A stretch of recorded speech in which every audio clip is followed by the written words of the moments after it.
Hi, my name is Jeff Morgan. I'm from Dallas, Texas. This is Sunday, November the 26th, and I'm here to update everybody regarding the meeting that we will be having on December the 6th with Attorney General Ken Paxton in Austin, 9 a.m. to 12 noon. Now, the way this meeting came about is that I was at a GOP breakfast in Rockwall, Texas, when Attorney General Ken Paxton was speaking, and I asked him a question regarding child support issues. This is not even a question that pertains to me. I asked if he was willing to meet with parents who felt that child support was unjust, burdensome, not just merely burdensome, but even exploitive, even abusive. And that it helped to destroy families. It doesn't help to save families. Some of the tactics that the Attorney General's office use, that they are coercive. If for some reason you can't make the payments, the state of Texas can take such actions as to not allowing you to renew your car registration, denying you the ability to renew your driver's license, and even throwing you in jail. And as my friend Michael Dry found out, he was behind on child support because during the time that he was transitioning jobs, the transition did not go smoothly, so he missed a couple of payments, and while he was trying to renew his driver's license, he was arrested in front of his wife and his 3 children. Attorney General Ken Paxton said he'd be willing to meet with these parents. He told me first to contact Michelle Smith, so I put on a YouTube video, and evidently enough people contacted her that the Office of the Attorney General contacted me.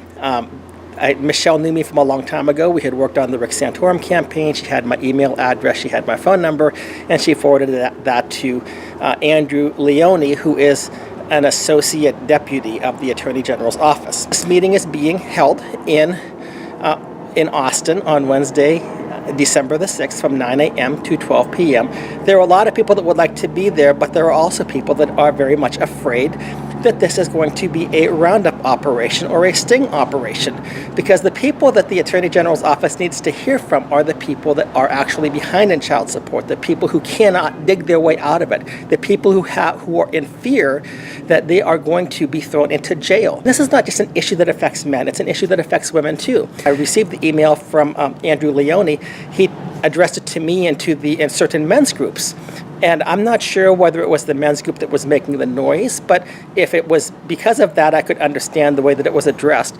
But if it's addressed only to men, it just shows that the Attorney General's office does not understand how deeply this is affecting families and children, parents, grandparents, brothers and sisters throughout the state of Texas. This is not just a man's issue, it's not just a father's issue. It is an issue that affects many families in the state of Texas.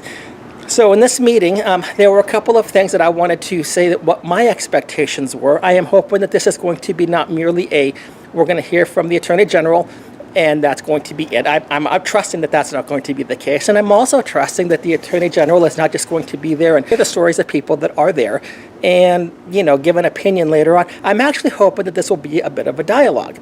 And in that spirit that there will be a dialogue, there's a few questions that I would hope that the Attorney General's office would be able to answer for the people that are attending. And the first question is this: will you provide safe harbor for all those who want to attend? In other words, those people who are behind in child support, who are the ones who may be losing their driver's license, the ones who already have lost their driver's license, but they can't come because they are unable to drive. The ones who fear that they will be cast into prison. The ones who think that if they go there, you're going to have their email addresses, you're going to have updated information, and you will round them up afterwards. Now, I was a missionary in the Middle East among Iraqi refugees in the country of Jordan. I was there when several roundup operations or sting operations took place. So I completely understand the fear that these people have. Among the Iraqis, they were just looking for a place to live, and yet every so often the Jordanian government would round them up and deport them back to Iraq, where they felt their life was in danger. They were running from Iraq, and yet they were shipped back to Iraq. So I completely understand with these men and women that are concerned that perhaps this is a roundup operation. I asked Andrew Leone if the Attorney General's office could guarantee safe harbor to those people who are behind in child support, that there would be no records taken. Now, I do understand that they do have to do background checks on people, but I would like to have some type of assurance that these people would not be targeted later on for being behind in child support. When I first raised it with Andrew Leone, he said, well, if they have this problem, they probably should not come because of the background checks that will be done on them. At which point I said, so the people that are most affected and the people you need to hear from the most, their voices will be silenced. They didn't like that. So they are working on this. There's no guarantee yet. I will get back to you. So the first question is, will the Attorney General's office provide safe harbor for those who want to attend? There are many people that want to attend but are afraid to for fear that it's going to be a roundup operation. The second question I would like to get the answer to is, what exactly is the budget of the Attorney General's office and how much of the budget goes to child support enforcement? Attorney General Ken Paxton has said on multiple occasions that 2,600 people are employed by his office. 2,600 out of 4,200 people are employed strictly for child support enforcement purposes. 62% of his staff is devoted to child support collection. So the first thing I want to know is, of the budget that he has allocated to him from the state of Texas, how many dollars are actually going into the collection of child support enforcement, and what percentage of the budget amount does his office spend on child support enforcement? The third question is this: how much is the state of Texas collecting in federal incentives for child support? And I will get to this a little bit further, but the last figure that I read, the last figure that I saw was from 2016, and the graphic indicated that Texas, the state of Texas, received almost $72 million in federal incentives for child support collection, almost double the amount of the second highest state. And I'm wondering, is the $72 million accurate? If not, is the real number higher or is the real number lower? Many people do not realize that the federal government actually gives financial incentives to states to collect child support. These financial incentives are being paid by you, the taxpayer. By me, the taxpayer? Yes, it's actually coming from your Social Security dollars. So when we hear stories about Social Security is going broke, and yet Social Security dollars are being used to pay financial incentives to the state for child support collection enforcement. And this is done under the Social Security Act Title IV funding. So I would like to know as well, the Attorney General has bragged on many occasions that the state of Texas is very good at collecting child support. For every $1 that it spends on collecting child support, it collects $12.27 of funds on behalf of people. And for the last 9 years, Texas has been the #1 state in the country for collecting child support. This is a record that the Office of the Attorney General is very proud of. It can give you a pretty close approximation of how much they have collected each year. Will the Attorney General also provide us with the amount of federal incentives he has received over the last 9 years? If over the last 9 years he knows exactly how much has been collected in child support enforcement collection, I would like to know if he would provide us the exact numbers of how much money he has collected, the state of Texas has collected each year from Social Security dollars, from federal incentives to collect child support. And I would also be very interested in knowing, what exactly is that money going to? Is that money going to actually help the children? Or is the money going to plug up state budget somewhere? Where exactly is this money going?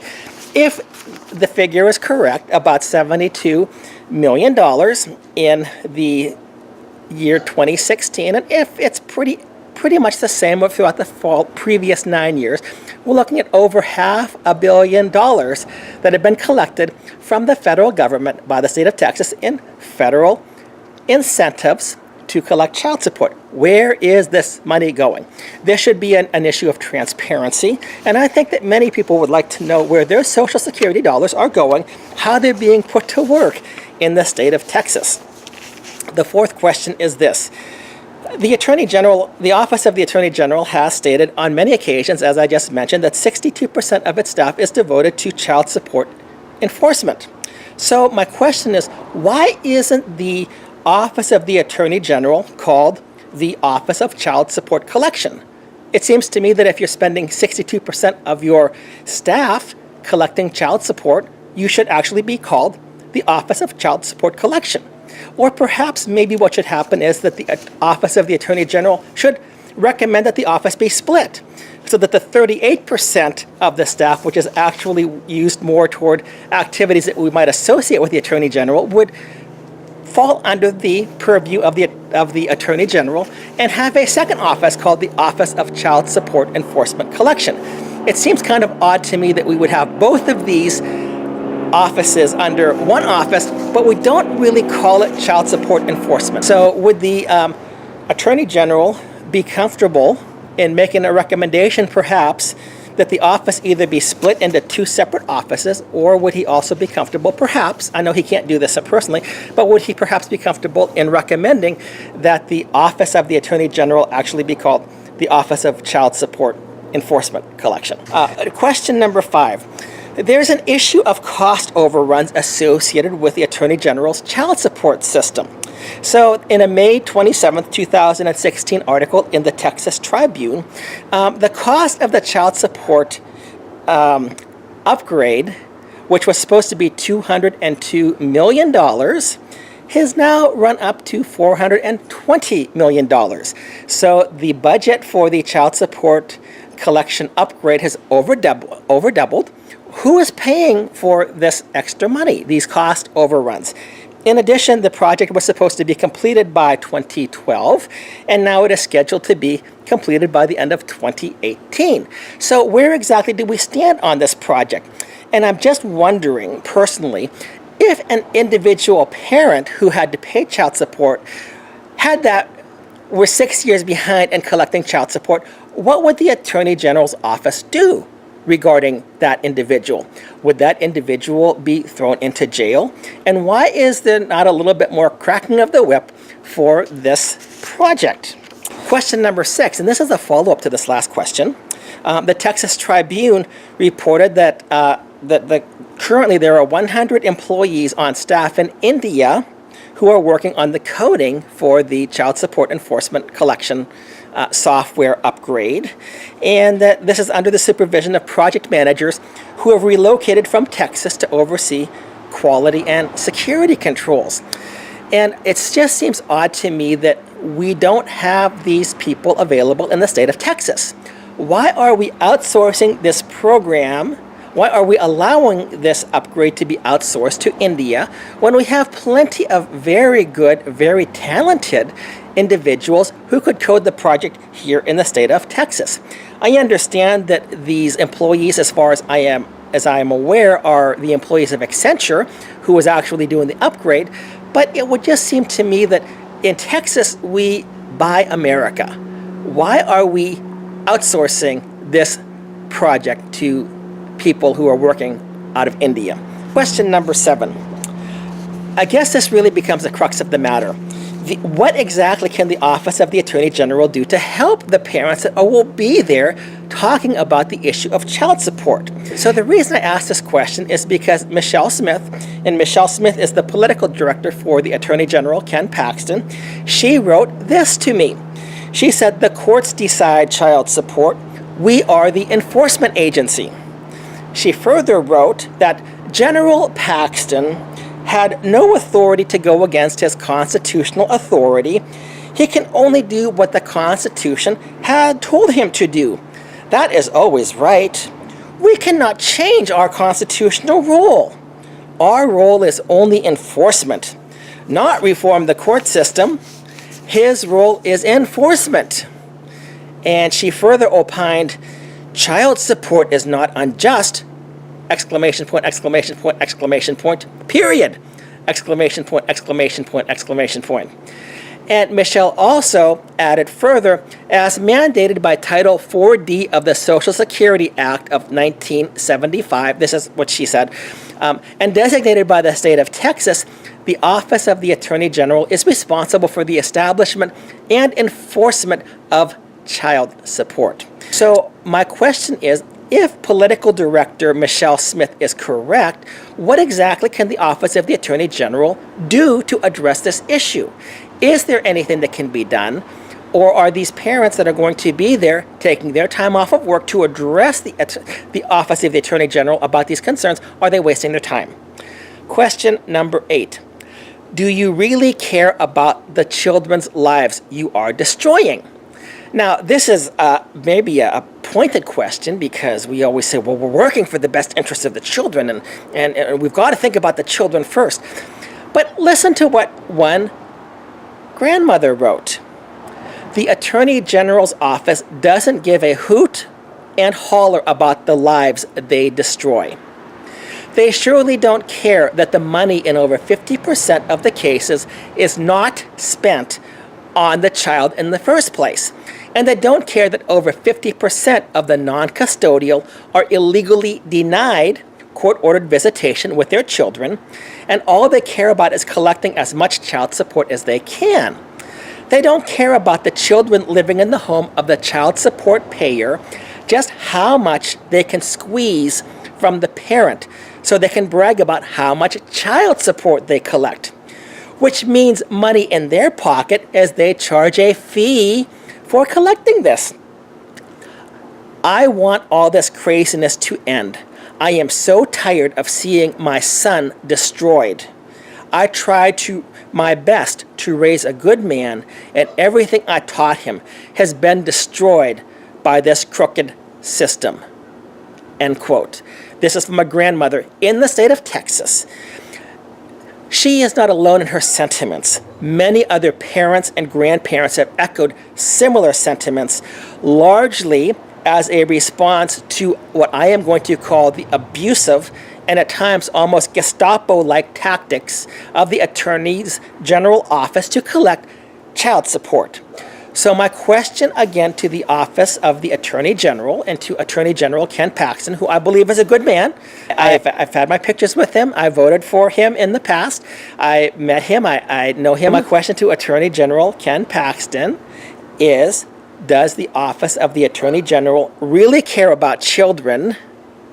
Really care about children, or are they merely hiding behind the phrase best interest of the children, looking out for the children to cover up abusive collection practices and so that they can brag about how much money they collect from parents who have to pay?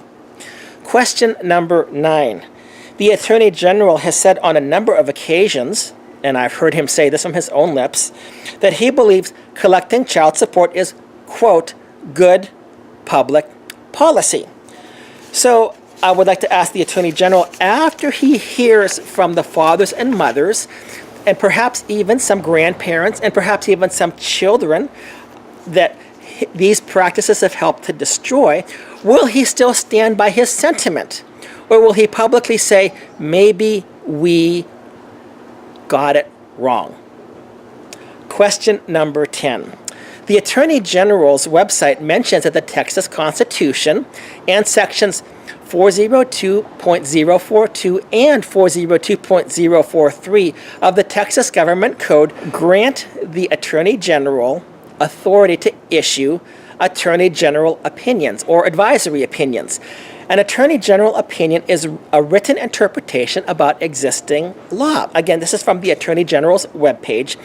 So the people that will be appearing before you have several issues, several serious issues that appear to be not just unconstitutional, but in some cases even allow judges to deprive individuals of their rights under the color of law. And as we know, and as you know, Attorney General Ken Paxton, this is contrary to Title 18, Section 242 of the United States Code. So would you, as Attorney General, be willing to listen to some of our concerns, our very serious concerns, and address them and actually issue advisory opinions on these issues? Question number 11. The Daily Post from August 19, 2016, mentions that Texas has a debtor's prison problem. Now, a debtor's prison is a place that you put people into jail because they are unable to pay their debts. You may go to jail because you're unable to pay your traffic tickets or whatever else. There are people that go to jail because they are unable to pay their child support payments. Now, the problem is that debtors' prisons have been outlawed, abolished in the United States of America. So my question to the Attorney General regarding debtors' prison is, when you put an individual into prison who was unable to pay the child support, are you reinstituting the formerly abolished practice of having debtors' prisons in the state of Texas. Question number 12. Many of the people that pay child support are victims of unilateral divorce in the state of Texas. People that were reluctantly divorced, people that tried to save their marriage. And yet, because of the laws in the state of Texas, these people have no defense when it comes to trying to save their marriage, but as a consolation prize, they get the wonderful gift of not only losing half their assets on many occasions, not only not having daily life with their children on many occasions, but also the ongoing gift, the consolation prize of child support. Will the Attorney General actually issue an advisory opinion on whether the issue of unilateral divorce, which we call no-fault divorce in Texas, but is actually unilateral or forced divorce, is even a constitutional practice? And if it is not, would he make the recommendation that the state of Texas stop practicing such things? And by the way, as a Republican, because I also worked on the GOP platform in 2012, which, and this first came to my attention, and I know the Texas GOP platform for 2016, point 79 of the Texas GOP platform states that we are urging the legislature to rescind no-fault divorce laws. So I'm just wondering, Attorney General Ken Paxton, if you would give an advisory opinion on the issue of no-fault divorce, and especially when the people that are the victims of no-fault divorce have to pay child support and get re-victimized by your office if for any reason they lose a job or can't make the payment and have to live under fear of their driver's license being taken away, their car not being able to be re-registered, or going to jail. So there's many other questions that I could ask. There's many other questions that other people do have. But for the sake of brevity, I'll keep it to this even dozen. And I look forward to the meeting on December the 6th. I do hope that the Attorney General's office will grant a safe harbor guarantee to those individuals who want to be there, who are currently behind. And by the way, just for public sake, this issue doesn't even pertain to me. The reason I got involved is because of a Children's Protective Service issue, in which I have not seen my grandchildren now for 2.5 years, and Children's Protective Services destroyed my family. They allowed me to be falsely accused, and they know it.